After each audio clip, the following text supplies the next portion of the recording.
유명 인사를 죽이는데 스릴을 느끼는 사람들이 있다. 그런 사건은 대대적으로 보도되기 때문이다. 아는 사이거나 만난 적이 있는 유명 인사를 죽이는 경우도 있다.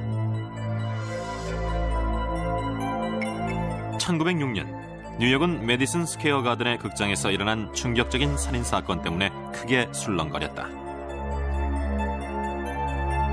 철도 재벌 상속자 레리 소가 유명한 건축가 스탠포드 화이트를 쏴 죽였기 때문이었다. 화이트는 소의 부인이자 여배우인 에블린 네스빗의 과거 연인이었다. 사건 당시 네스빗은 겨우 21살이었다. 네스빗은 화이트가 자기를 못살게 굴어서 복수하고 싶었다고 했다. 후에 소는 정신 이상으로 무죄 판결을 받고 정신병원에 수용됐다.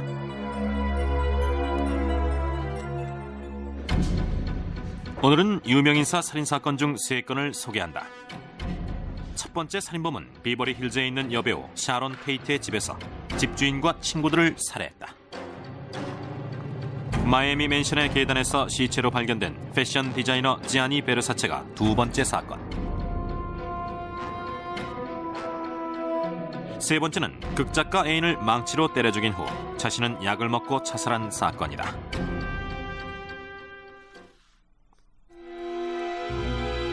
(1969년 8월) 비버리 힐즈 시엘로 드라이브 만 50번지에 출근한 청소부는 눈앞에 펼쳐져 있는 끔찍한 광경에 경악했다. 사체 도구가 거실 천장 대들보에 대롱대롱 매달려 있었던 것이다. 한 사람은 샤론 테이트, 또 한 명은 할리우드 헤어 스타일리스트 제이 시브린이었다. 집 밖에도 사체 3구가 더 있었다. 커피 재벌 상속녀 에비게일 폴저는 피를 너무 많이 흘려서 경찰은 그녀가 흰색이 아니라 붉은색 나이트 가운을 입고 있는 줄 알았을 정도였다. 폴저의 남자친구 보이텍 프리코브스키도 근처에 있었다. 그는 구타당하고 총에 맞고 50차례 이상 칼에 찔린 상태였다. 집 앞엔 흰색 세단이 주차돼 있었다. 차엔 18살의 스티븐 페어런트가 타고 있었다. 그 역시 총에 맞고 칼에 찔렸다. 경찰이 처음 체포한 사람은 19살의 관리인으로 현장에서 유일하게 죽지 않고 살아남았다.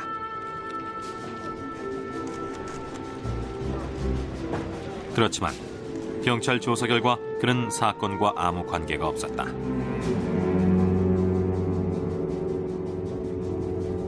다음 날 로스앤젤레스에서는 또 다른 참극이 벌어졌다. 이번 피살자는 슈퍼마켓 재벌 상속자 리노 라비앙카였다. 라비앙카는 칼에 찔려 죽었고 부인 로즈메리는 목이 졸려 죽었다. 거실 벽엔 돼지들에게 죽음을 일한 글자가 피로 쓰여 있었다. 그보다 몇 주 전에 살해당한 말리부의 게리 힌맨 집벽에 써있던 글귀와 같았다. 사건 현장에서 지문이 발견된 젊은 배우 마비 보솔레유가 체포됐다. 경찰은 데스밸리 근처에 있는 목장을 급습했다. 힌맨이 살해된 날 밤에 보솔레유와 같이 있는 게 목격됐던 수전 애킨스를 체포하기 위해서였다.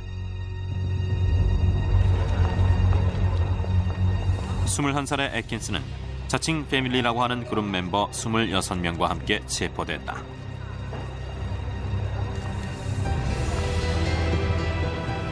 우두머리는 35살의 찰스 맨슨. 스스로 지도자라고 불렀던 맨슨은 싱크대 아래쪽에 숨어있다 잡혔다.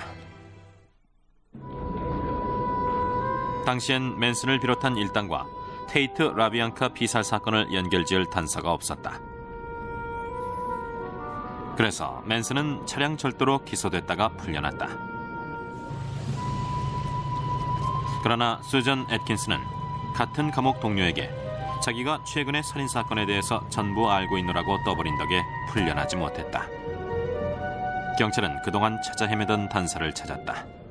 Today, warrants have been issued for the arrest of 3 individuals in connection with the murders of Sharon Tate. The development of information from the 2 separate investigations of the Tate and LaBianca cases led detectives to the conclusion that the crimes in both cases were committed by the same group of people.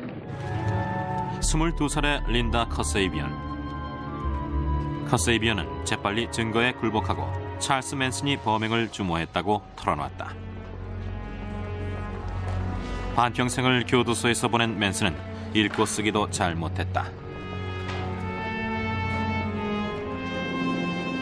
2년 전 맨슨과 그의 부하들은 시미밸리에 있는 오래된 목장을 빌렸다. 그런 다음 훔친 폭스바겐을 모래언덕형 소형차로 개조해서 팔아 돈을 벌었다.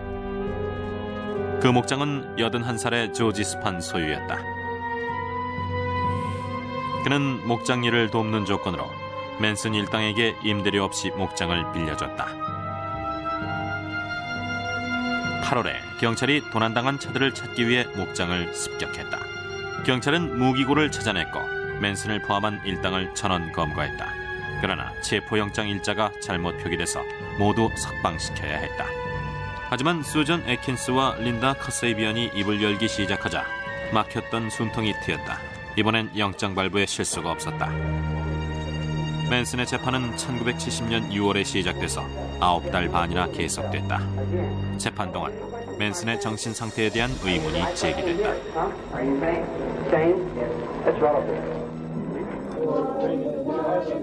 맨슨의 충성스런 추종자 패트리샤 크랜윈크, 수전 애킨스, 그리고 레슬리 반 하우튼도 법정에 섰다. 맨슨은 용모를 수시로 바꿨는데 재판 때는 이마에 칼로 십자가를 새기고 나타났다. 여전히 그를 우러러보는 추정자들은 맨슨의 행동을 그대로 따라했다. 그들은 몸에 상처를 내고 머리도 삭발했다. 맨슨이 추정자들에게 부자들을 무작위로 골라서 가장 잔인한 방법으로 죽이라고 부추긴 사실이 재판 과정에서 드러났다. 흑인 운동가들을 비난함으로써 추정자들의 증오심을 충동질하는 게 그의 계획이었다. 1971년 1월 배심원들은 맨슨과 그의 부하들에게 유죄를 판결하고 사형을 언도했다. 그러나 다음 해 캘리포니아주가 사형제도를 폐지했기 때문에 맨슨은 무기징역으로 감형됐다. 가석방위원회에 불려나올 때마다 똑같은 결정이 내려졌고 석방은 기각됐다. 찰스 맨슨은 영원히 석방되지 못할 것이다. 그는 자기 범행에 대해 뉘우치는 기색도 없다. Remorse for what? You people have done everything in the world to me. Doesn't that give me equal right? Maybe I haven't done enough. I might be ashamed of that, for not doing enough, for not giving enough, for not being more perceptive, for not being aware enough, for not understanding, for being stupid. Maybe I should have killed 400 or 500 people, then I would have felt better. Then when I felt like I really offered society something. Believe me, if I started murdering people, there'd be none of you left.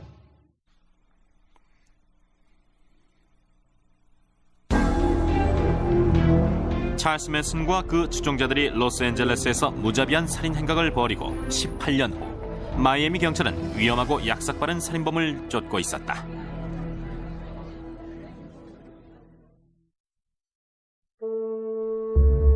(1997년 7월 15일) 아침 패션 디자이너 지아니 베르사체는 평소처럼 자신의 마이애미 맨션에서 나와 근처에 있는 커피숍으로 갔다. 그는 가게 종업원 세실리아 고메즈에게 $15를 주고 잡지를 샀다. 베르사체를 본 사람은 고메즈가 마지막이었다. 베르사체는 집으로 향했다. 그가 맨션 입구에 왔을 때 짧은 바지에 야구 모자를 쓴 남자가 그의 뒤로 다가가서 머리 뒤통수에 2발을 쏘았다. 베르사체가 쓰러지자 남자는 주차장으로 가서 옷을 바꿔 입은 후 택시를 타고 사라졌다. 경찰은 나중에 차고에서 픽업 트럭 한 대를 발견했다.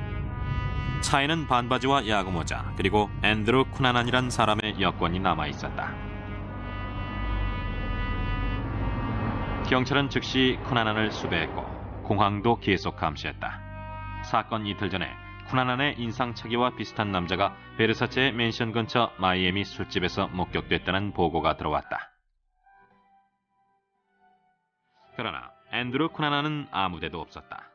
그는 이제 5건의 살인사건 용의자였다. FBI는 잔혹한 살인범을 잡기 위해서 대대적인 체포작전을 펼쳤다.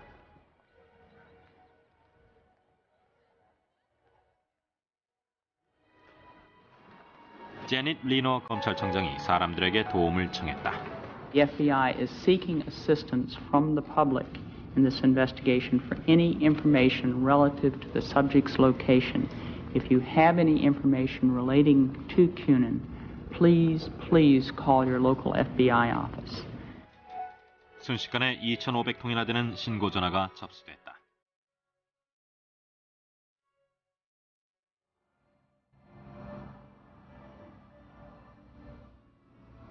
베르사체의 유해는 마이애미에서 조용히 화장됐다. 베르사체의 누이 도나텔라는 밀라노 성당에서의 추모 미사를 위해 이탈리아로 돌아갔다. 추모 미사에는 2,000명 이상이 참석했다. 다이애나 왕세자비를 비롯해서 수많은 록스타와 슈퍼모델이 조의를 표했다.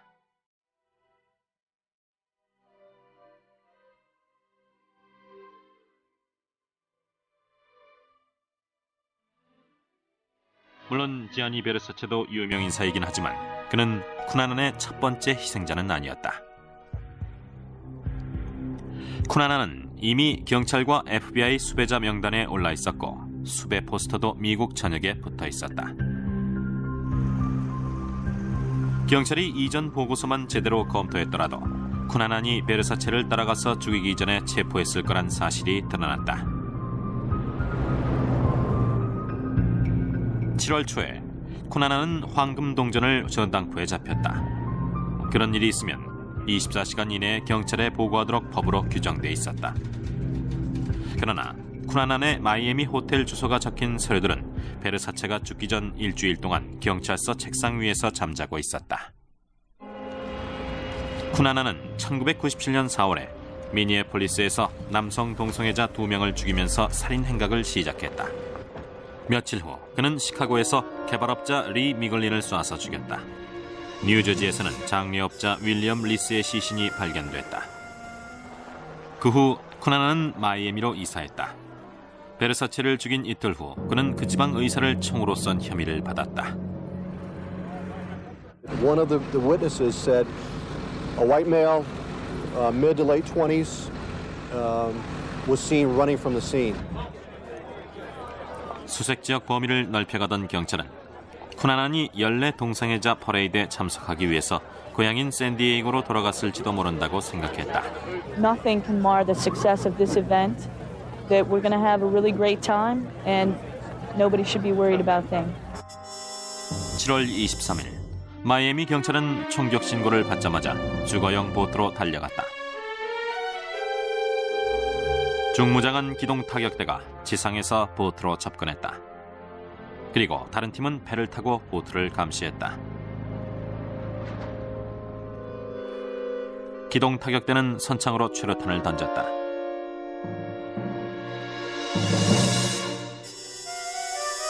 경찰은 경계를 늦추지 않으며 조심해서 주거용 보트로 진입했다. 보트 안 침실 바닥에 시신 한 구가 웅크리고 있었다. 앤드루 쿠나난이었다. 총으로 자기 머리를 쏴서 자살한 것이다. 쿠나난이 파티에서 한 번 만났던 베르사체를 살해한 이유는 아무도 모른다. 유명인사를 죽인 범인으로 알려지고 싶었는지도 모른다. 베르사체가 죽은 후 그의 집은 한창 나이에 목숨을 빼앗긴 아까운 죽음을 애도하는 사당으로 변했다.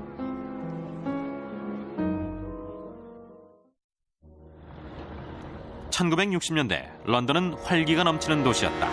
그런데 1967년 여름 그 활기 넘치는 도시의 연극계가 살인과 자살 사건 소식으로 한바탕 시끄러웠다.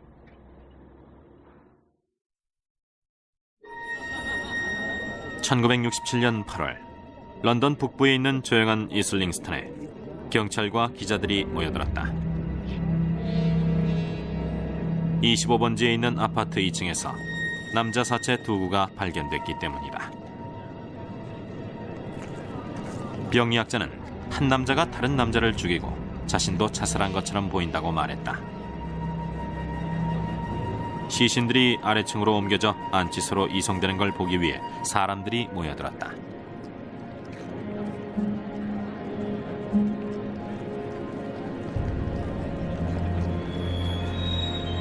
한 명은 성공한 극작가 조 오튼이었다. 다른 한 명은 배우가 되려다 실패하고 극작가가 된 오튼의 파트너 케네스 할리웰이었다. 할리웰은 망치로 오튼을 때려 죽인 후 자신은 바르비투르산염을 과다 복용해 목숨을 끊었다. 영화감독 리처드 애튼버로우는 큰 충격을 받았다. is an unbelievable tragedy. I think he evolved something in manner and style of making his point, which was unique. I can't think of any other writing that's really like it. I mean, I think it's as exciting as Wilde must have been in the manner of attack. 조 오튼은 라이체스터란 마을에서 태어나고 자랐다. 그의 아버지는 정원사였고 어머니는 기계공이었다. 1951년 18살이 된 오튼은 런던에 있는 왕립 연극 아카데미에 입학했다.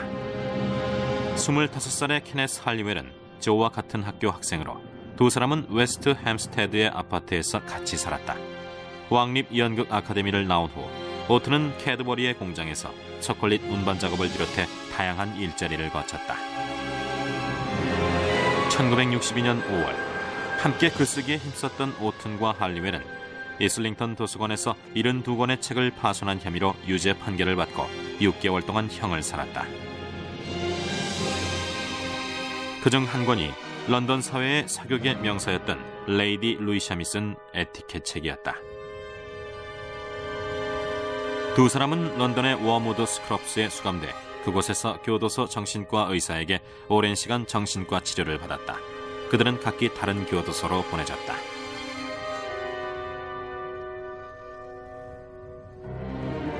두 사람은 1962년 9월에 석방됐다. 오튼은 동성애적 성향을 자랑스럽게 얘기했다. 그중 오튼은 극작가로서 첫 발을 내디뎠다. 하지만 오튼과는 달리 할리웰은 성공하지 못했다.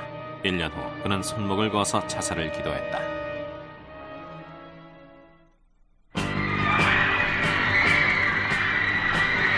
격변기였던 60년대 영국 락그룹들, 특히 비틀즈가 세상을 지배했다. 오튼은 극작가로서 비틀즈에 견줄 만한 명성을 얻어가고 있었다. 그의 작품 슬론시를 위하여는 영국 런던계에서 큰 주목을 받았다.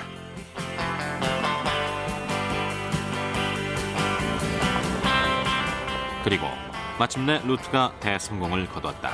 블랙 코미디 루트가 히트를 치면서 오튼은 하룻밤 사이에 유명 인사가 됐다. 비틀즈의 매니저 브라이언 앱스타인은 그에게 시나리오를 써달라는 부탁까지 했다. 루트는 1966년 최고 작품상 후보에 올랐고 런던 신문사에서도 상을 받았다. 오튼은 루트의 영화 대본료로 10만 파운드나 받았다.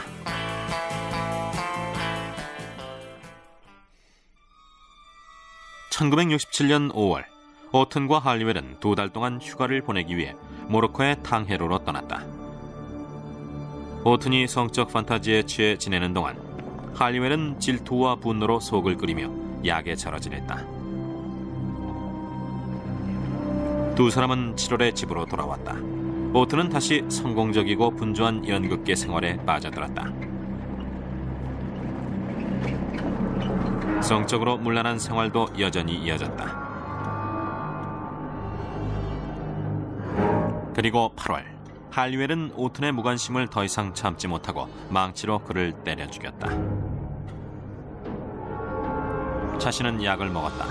언론은 살인사건과 자살을 대대적으로 다루었다. 조 오튼의 장례식은 런던 북부에 있는 골더스그린 화장장에서 치러졌다.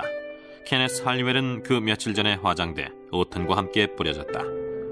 오튼의 장례식엔 수많은 쇼 비즈니스 인사들이 참석했다. 배우 도널드 플레슨즈와 극작가 해럴드 핀터도 모습을 보였다. 조 오튼은 34살에 죽을 때까지 재기 넘치고 재치가 번뜩이는 작품을 여러 편 썼다. 오래 살았다면 영국 최고의 극작가 반열에 들었을 것이다. 유명 인사들이 살인사건의 제물이 되는 이유는 여러 가지다. 건축가 스탠포드 화이트는 복수의 총탄을 맞았다.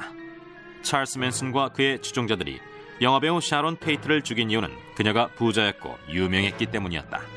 앤드루 코나난이 지아니 베르사체를 살해한 것은 자기 이름을 널리 알리고 싶어서였다. 그리고 케네스 할리웰은 질투심과 분노를 억누르지 못하고 연인이었던 조 오튼을 살해했다.